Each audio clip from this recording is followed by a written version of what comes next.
지분 물건이었는데 그분의 재산을 지키기 위해서 입찰 법정 현장에 나왔었습니다. 개찰이 시작이 되고 그 입찰 법정 현장에 있었어야 되는데 그분이 잠시 그냥 담배 피러 나가셨던 거예요. 그래서 담배 피러 나간 사이에 그 물건은 이미 진행이 돼서 재산을 지키지 못했었던, 만약에 담배 피지 않고 입찰 법정에 있었다면 그 물건을 다시 온전히 가지고 올 수 있는 상황이 있었는데 담배 피러 간 사이에 그 물건은 이미 다른 분이 낙찰을 받아서 재산을 지키지 못했었던 그런 현장 상황이 있었습니다.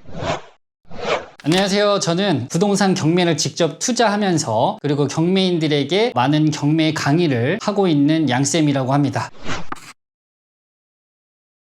이것도 입찰 법정 현장에 있었던 거고요. 채무자가 경매로 나온 자기 집의 물건을 지키기 위해서 집행 정지 신청도 했었었고 경매를 막기 위해서 굉장히 애를 많이 썼었습니다. 근데 그 정지 신청했었던 게 받아들여지지 않아서 실제 경매로 나왔었어요. 그래서 이제 실제 경매 물건이 계속 나오고 그 입찰 법정 현장에 그분이 오셨었어요. 오셔가지고 이 물건은 내가 좀 지켜야 된다 해서 입찰까지 했었는데 결국엔 폐찰이 됐습니다. 그래서 폐찰이 돼가지고 그 재산은 좀 지키지 못하고 다른 사람이 낙찰을 받아서 그 집에 점유는 할 수 없고 이사를 나가야 되는 그런 상황이 있었습니다. 1등이 됐는데 기쁘지 않은 경우도 있을 수 있습니다. 초보자들이 처음에 1등이 됐을 때 뭘 어떻게 해야 되는지 후속 조치에 관한 내용들을 잘 모르다 보니까 1등이 돼도 내가 이거 잘 받은 게 맞는 건가? 내가 잘한 게 맞는 건가? 그리고 명도는 어떻게 해야 되지? 그런 이제 걱정에 대한 심리적 불안감이 먼저 생기다 보니까 기쁘지 않은 경우도 있고요. 또 그리고 내가 쓴 입찰가가 예를 들어서 1등이 됐는데 1억에 낙찰이 됐어. 2등은 7천만 원을 써가지고 2등하고 3천만 원 차이가 났어. 그러면 2등이 7천만 원이었으면 제가 7,100만 썼어도 1등이 될 수 있는 거잖아요. 그러니까 3천만 원 차이로 내가 1등을 하다 보니까 약간 내가 좀 시세 조사를 잘못했나? 내가 너무 높게 이 물건을 낙찰받은 건가? 그런 경우와 상황이 됐었을 때 조금 기쁜 마음보다도 좀 이렇게 우픈 마음, 슬픈 마음이 먼저 들 수도 있는 것 같습니다. 기일입찰표 같은 경우에는 사실 운보다도 민사집행법이라든가 경매 처리 절차 지침에 의거해서 진행되는 거기 때문에 운 같은 건 사실 크게 없는 것 같고요. 이런 건 있을 수 있는 것 같아요. 물건마다 좀 특색이 있는 건데 지분 물건이라는 게 있는데 그 물건은 공유자 우선 매수를 할 수 있는 제도가 있습니다. 지분 물건이 뭐냐면 이렇게 지금 거주하고 있는 이 아파트에 보통 소유자가 한 명 있잖아요. 근데 소유자가 2명이 있는 겁니다. 소유자 2명 A하고 B가 보통 뭐 부부 공동 명의라고 하잖아요. 그래서 A하고 B가 이 집을 소유하고 있었는데 A의 지분만 경매로 나와가지고 진행이 되는 케이스일 때, 그럴 경우일 때 B라는 사람이 공유자 우선 매수라는 제도를 통해서 이 물건은 내가 다시 갖고 갈게요 라고 우선권을 줄 수 있는 제도가 있습니다. 만약에 예를 들어서 이런 거죠. 내가 낙찰이 됐어. 그래서 좋아하고 있었는데 공유자가 나와서 제가 공유자 우선 매수 하겠습니다 라고 하면 그 공유자가 갖고 가는 겁니다. 그럼 낙찰자인 저는 낙찰이 아닌 거예요.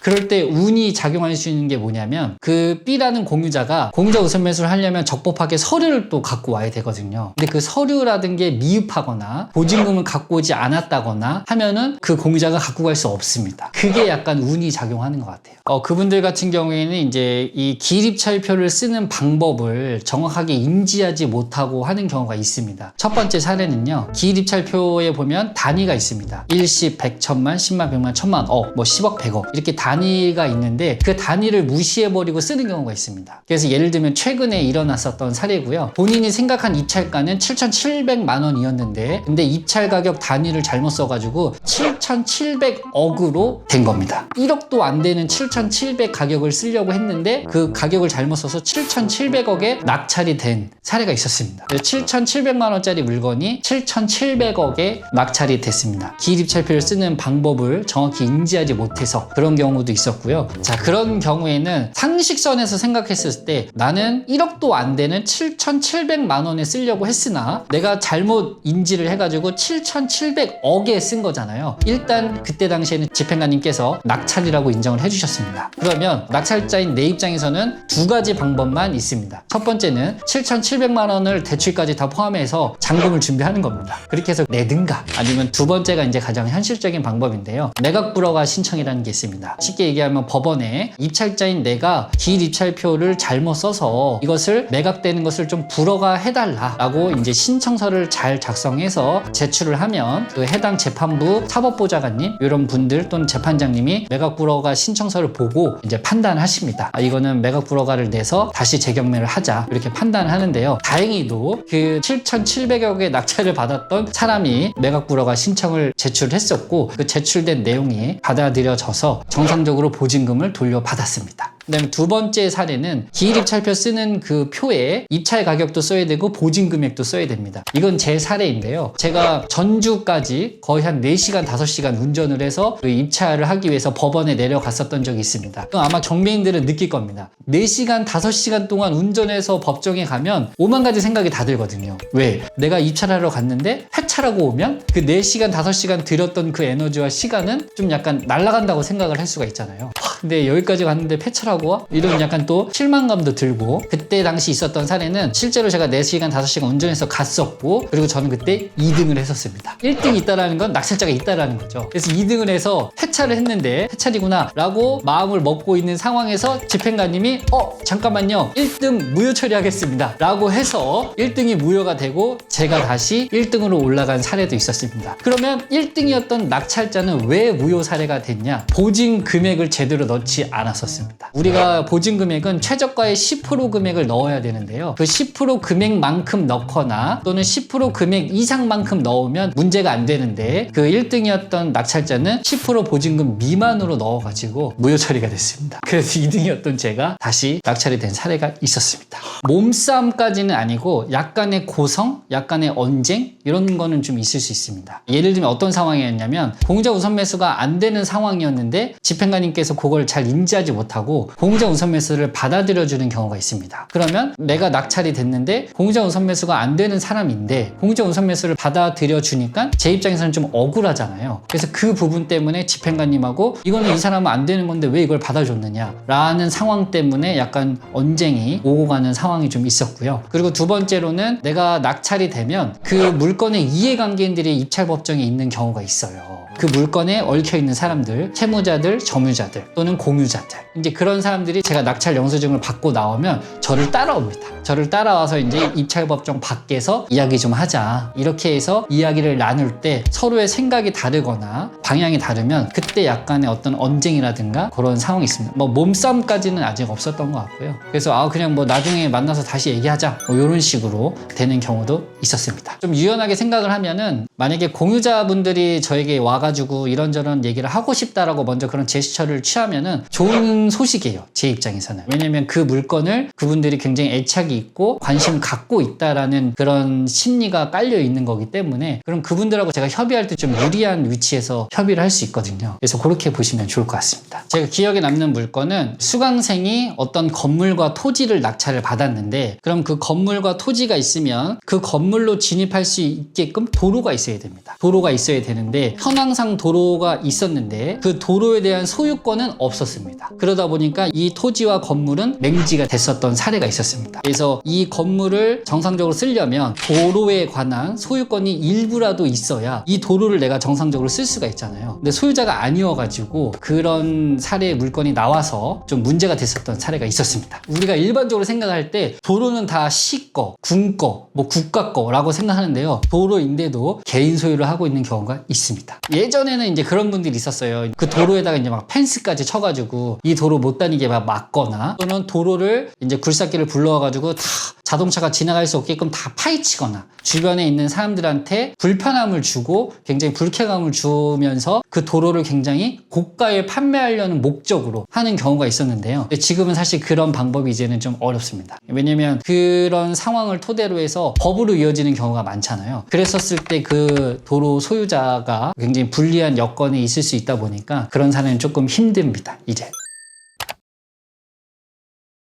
바로 이제 내가 낙찰을 받으려고 할 때 낙찰을 위한 낙찰을 하면 안 된다라는 거죠. 낙찰이라는 것은 내가 어느 정도 수익을 계산을 해서 나는 이 정도만큼의 수익을 남겠다라는 기준을 두고 낙찰을 받아야 된다는 거죠. 거죠. 이제 왕초보이거나 초보일 때는 다른 경매인들이 다른 뭐 어떤 동기생들이 막 이렇게 낙찰을 받으면 부러워하거든요. 나는 왜 아직도 낙찰을 못 받고 있지? 라는 생각도 하면서. 근데 그런 부러워하는 마음을 갖고 있다가 그 물건에 관한 온전한 가치, 가격 분석 이것을 제대로 하지 않고 나 먼저 낙찰 먼저 받아볼 거야 라는 마음으로 했다가 고가 낙찰이 돼서 팔기도 어려워지는 상황이 생길 수가 있기 때문에 낙찰을 위한 낙찰이 아니라 물건에 대한 객관적인 분석을 통해서 데이터와 정보 그리고 수익을 계산한 상태에서 낙찰을 받아야 유연하게 풀어나갈 수 있다 라고 보시면 좋을 것 같습니다. 포천에 있는 펜션 물건이 지분으로 나왔었고요. 현장 가서 조사하고 탐문을 하기 위해서 현장에 갔었습니다. 현장에 갔더니 노 부부님이 계셨습니다. 그래서 그 노 부부님하고 이야기를 해보니까 채무자의 부모님이셨던 겁니다. 채무자의 부모님이셔가지고 그 경매로 나온 사실을 모르고 있었고요. 그래서 이제 앞으로 누군가가 낙찰자가 나오면 이런 상황이 펼쳐질 수가 있으니 좀 마음의 준비를 하셔야 될 것 같다. 또는 현재 이 상황을 막으려면 이런 방법이 있으니 이런 방법을 통해서 구제를 받으시면 좋을 것 같다 라고 설명을 드렸었고요. 그래서 이 노 부부는 제가 알려드린 공유자 우선 매수라는 방법을 통해서 실제 이분들이 낙찰까지 받아갔습니다. 그래서 그 물건을 다른 사람이 아니라 기존에 있었던 소유자인 이 노 부부께서 다시 소유를 하게 돼가지고 문제가 되는 상황들을 기존에 막았었던 사례가 있었고요. 여담이지만 그래서 그 노부부 어르신이 저한테 한번 펜션에 놀러 와라, 여자친구랑 같이 뭐 놀러 와라, 내가 맛있는 거 해주겠다, 그 삼계탕 같은 거 이런 거 해줄 테니까 놀러 와라. 그래서 또 그런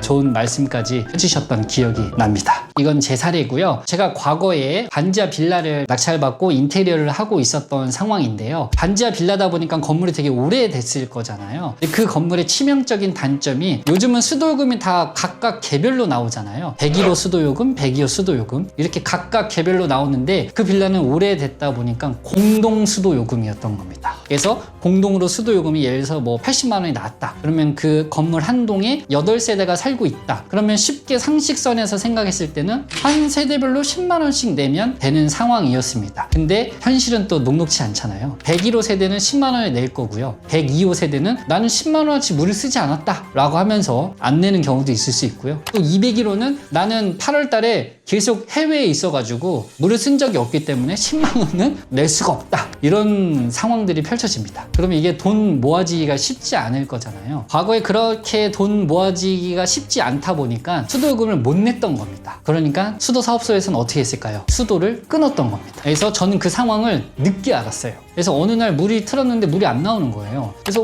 인테리어도 해야 되고 뭐도 해야 되는데 물이 왜 안 나오지? 라고 하고 있다가 밖으로 나왔는데 두 자녀의 아이를 손붙잡고 올라가시는 애기 엄마가 있더라고요. 그래서 그분한테 사모님 저 죄송한데 여기 물이 안 나오는데 혹시 지금 어떤 상황인지 알 수 있느냐 그랬더니 그 스토리를 얘기해 주더라고요. 여기는 공동수도 요금이었고 수도요금을 정상적으로 걷어서 내야 되는데 안 내는 사람들이 있다 보니까 수도가 끊겼다. 그런데 더 슬프고 열받았었던 상황은 뭐였냐면요. 과거에는 근데 또 물이 나왔었나 봐요. 그래서 그럼 그때 과거에 나왔을 때는 어떻게 물이 나왔었냐 했더니 그분이 그때 막 울먹이면서 이야기하시더라고요. 과거에 물이 안 나왔었을 때 가장 피해보는 세대가 누구일까요? 바로 이 애기 엄마가 있었던 집인 겁니다. 어른들은 씻지 못한다 하더라도 뭐죠? 애기들은 씻겨야 되잖아요. 그러니까 이 애기 엄마가 만약에 80만 원이 걷어져야 되는데 50만 원만 걷어졌다. 그럼 30만 원이 모자르잖아요. 이 애기 엄마가 그 30만 원을 냈었던 겁니다. 그래서 이 애기 엄마가 30만 원 자기 돈으로 해서 물이 나오게끔 해서 애기들은 씻겨야 되니까. 그런 상황을 듣고 그때 제가 너무 화가 났었거든요. 그때 제가 직업이 뭐였냐면 그때 전투력 만렙인 직업군인이었습니다.